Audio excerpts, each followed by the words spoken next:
બગદાણાની ઘટનાના પડઘા હજી સુધી ગુજરાતમાં પડી રહ્યા છે।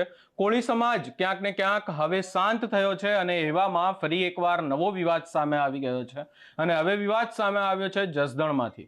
આ જસદણમાંથી જે વિવાદ સામે આવ્યો એ ક્યાંક ને ક્યાંક કોળી સમાજના યુવક ઉપર હુમલો થયો અને તેની હત્યા થઈ એટલા સુધી સીમિત નથી, પરંતુ ગુજરાતમાં કાયદો અને વ્યવસ્થાને લઈ અને અનેક સવાલો ઊભા કરે છે કે આખરે ગુજરાતમાં કાયદો અને વ્યવસ્થા કામ કેવી રીતે કરે છે। કોઈ પણ વ્યક્તિ શું ગુજરાતમાં કોઈને પણ ખુલ્લેઆમ આવી રીતે છરીના ઘા મારી અને એની હત્યા કરી શકે છે?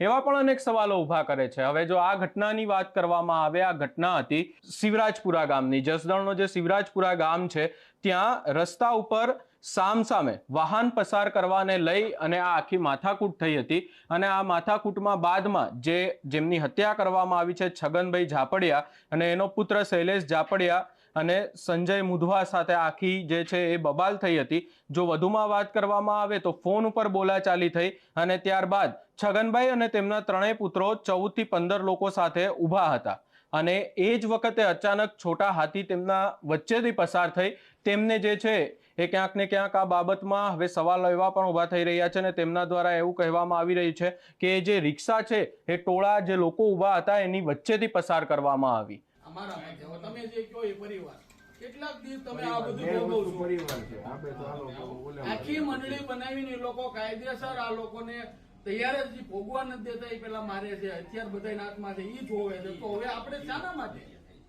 સામાન્ય પ્રજા જીવશે નહીં? તમે વિચાર કરો, લઈ આવો ગમે ને અમે અહીંયા તો શાંતિ બેઠા છીએ, પાંદડું નહીં હલાવી, તમે તમારી ફરજ પ્રમાણે જે કરવું એ કરવા માંડો। અમને કેમ 85 જણા બોટાદ મારી મારીને પાડી દીધા હતા, ત્યાં કોર્ટે મંજૂરી નથી આપી, વિછામ 92 મારી મારીને પાડી દીધા હતા, કોર્ટને ખબર નથી માર્યા એમ।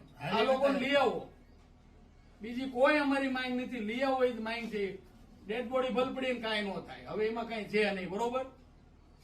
આ અમારી માંગણી છે અને આ જ હોવી જોઈએ। તમારે બધું અટકાવવું હોય ને તો તમે લઈને વ્યાજ શું અહીં પૂરું થઈ જાય છે।